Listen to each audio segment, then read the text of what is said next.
Metroid Prime is such an important game in the Metroid library.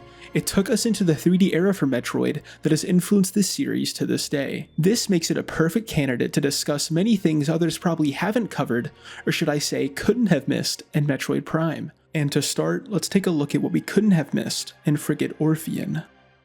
With our only reason being here being due to a distress signal, initially we don't know what we are in for, but we pretty quickly realize it's due to a hostile alien invasion. Though in a similar speed that we realize this, we also figure out the cause as well. Because to lend our assistance to the distressed, we also need to technically invade the frigate, which means bypassing its security, which we quickly realize can be done with Samus's basic arm cannon shot. While we can assume her specific type of projectile isn't super common, any invasion worth their salt definitely would have this type of tech, making these security gates useless.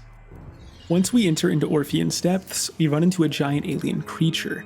Scans detail many of the biological attributes of this creature, including its musculature and its acid sacs. These traits all describe a creature that is extremely formidable, and most likely also intelligent. So with the obvious alien-shaped hole in the wall, it's safe to assume this alien wouldn't have just flung itself onto the frigate for no reason, which gives us two options. 1. The alien forgot to look both ways before diving in for a landing, or 2. Another alien with similar skills flung this one into the frigate maliciously. With all the intense scenes of destruction seen, we finally make it to some of the most intact portions of the frigate, these being many research specimens all in some sort of prison block. Through our scans, we can learn that many of them have been altered by mutation due to the space pirates' research. This type of research can only mean the space pirates have the desire to find one specific process that can enhance either creatures or their abilities in a specific facet. While there are no specific logs explaining what facet they wanted to enhance, we can make an easy guess based off of the alien that appeared to be mutated. Since this alien matches the alien we discussed prior, clearly the space pirates were attempting to learn to enhance pheromone genes with this mutation process. And while it looks like the creature's mutation failed, it actually succeeded too well, leading to many of the same aliens coming to see what the immense amount of pheromones meant, especially when they could sense it came from one of their deceased kind. With the state the space pirates are in, it's pretty hard to not feel a little bad for them, because there's many dead and wounded all over the place.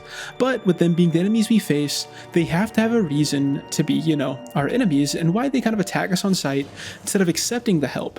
And we see that pretty easily by knowing that these horrible people decided to lock up Zoomer for no good reason whatsoever other than his name. And finally, we find the main threat of Orpheon, the Parasite Queen. While now knowing the name of the race of aliens we have been seeing being parasites explains a lot, it doesn't explain the Parasite Queen's deep knowledge of the entire blueprint of the ship, so much so to position herself near a perfect shield for her to use to protect herself in this boss fight.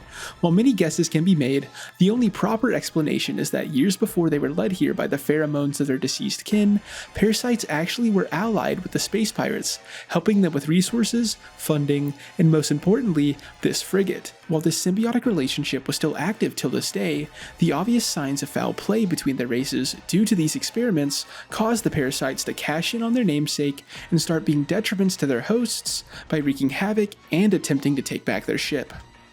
And lastly, to explain how Samus's Various suit got reset in this scene here, what actually happened is there's a reset button on the back of Samus's suit that can be switched either on or off.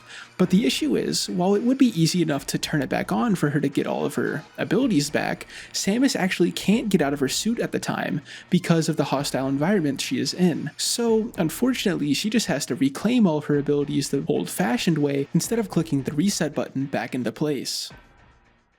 And that is the end of this video. If you enjoyed, you know what to do.